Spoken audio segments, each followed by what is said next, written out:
Et c'est la troisième partie. Il n'y a aucune loi de notre physique. Oui, comme le disait d'ailleurs Chad Underwood, le pilote. Et on a des vitesses qui dépasseraient les 30 000 km par heure. Un rapport de l'SCU qui nous dit que au minimum, on est sur du 12 000 G encaissé, voire même du 18 000 G dans les hypothèses hautes, en sachant qu'un pilote, déjà, au-delà de 10 G, c'est très compliqué à encaisser. Il risque l'évanouissement, voire même la mort. Donc c'est pour ça que là, je m'adresse à M. Kirkpatrick. Quand on nous dit qu'il n'y a pas de preuve de l'existence extraterrestre, est-ce que pour vous, une vidéo haute résolution d'un objet qui peut encaisser 1000 fois plus qu'un pilote, est-ce que pour vous, ça serait le début d'une preuve extraterrestre? Et c'est là que moi, je te rejoins pas forcément, c'est que on a la preuve d'une technologie qui n'est pas humaine, en tout cas qui n'est mais extraterrestre. Il y a peut-être d'autres hypothèses pour expliquer d'autres hypothèses tout aussi folles qu'une vie exogène, mais pour expliquer ce phénomène. Quand ces agences disent pas d'extraterrestres, alors là on parle pas des corps, mais on ne sait pas quelle intelligence fait fonctionner ce tic-tac. Oui.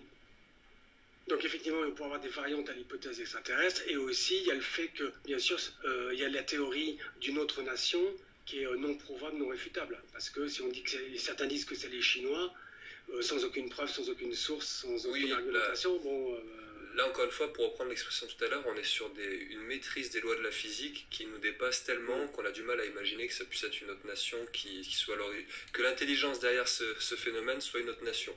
Mais il peut y avoir, voilà, tout de suite classer ça en ce sont des extraterrestres derrière. Peut-être que là-dessus, il se cache derrière ce fait de ne pas trancher la question, mais à juste titre, selon moi. Alors, le but était surtout de vous montrer là où se situe la vidéo. Donc, comme ça, si M. Kirkpatrick veut la récupérer, il saura à qui s'adresser. Donc, au commandant de navire, par exemple, de l'époque, ou aux radaristes qui l'ont vu. Le second dossier, c'est Ray Graves.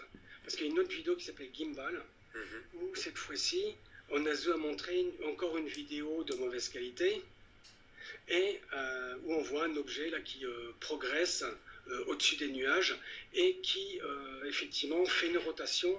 Moi je l'avais calculé quand on fait les nuages au même niveau, d'un peu moins de 90 degrés. Mais des auteurs et appartenant à la sphère zététicienne notamment, ou sceptique, avaient supposé que c'était un problème de caméra. Mais de suite, on a des indications qui nous font douter. Ici, les pilotes nous disent que ça tourne dans la vidéo. C'est leur propre mot, que ça va contre un vent à 200 km par heure. Là, c'est marqué « il y en a toute une flotte ». Et dans ce cas-là, moi, ça me fait tiquer. On nous parle de toute une flotte, on n'en voit qu'un.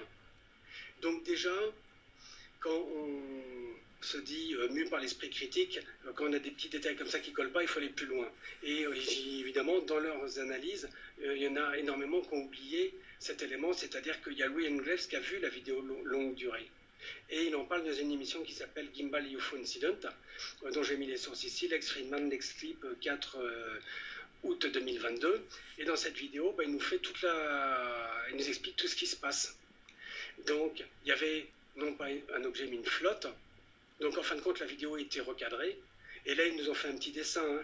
Ce qu'il a avec le papier, c'est là où il met son crayon, c'est l'objet qui a été filmé. Par contre, nous, on ne nous a pas montré la flotte de 4 à 6 objets qu'il y avait derrière et qui étaient en V. Et point important, la flotte, d'après ses propos, elle s'est mise en bascule synchronisée au même moment que l'autre. Donc, il y a bien eu une rotation synchronisée, mais d'une flotte complète, d'après les infos. Donc là encore, pour M. Kirkpatrick, vous voulez récupérer la vidéo, il suffit de demander à Ray Graves. Alors tout ça, ça sera peut-être hors de hors d'accession, mais pour un bureau d'études américain, c'est sans problème. Je passe à une autre série.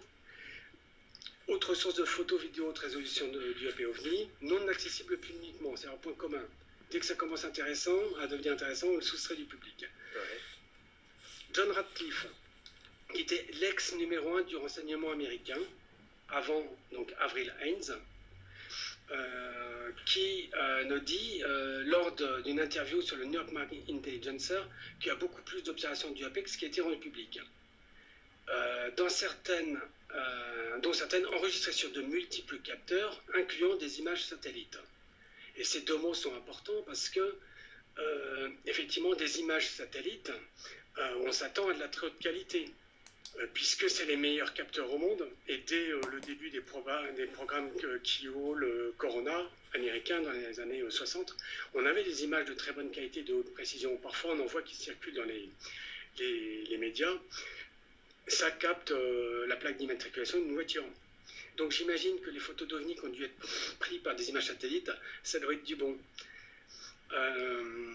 Donc là, on sait qu'il y a des images satellites. Donc à qui demander? À John Ratcliffe. Là, je vous ai parlé de l'histoire du groupe de politiciens américains, des vidéos qui ressemblaient à de la SF. Dans un autre style, et c'est le seul qui ne va pas être militaire, c'est Barack Obama qui... Bon, désolé, j'ai fait une fausse... Enfin, j'ai fait, comment dire... une mauvaise manœuvre. Bref.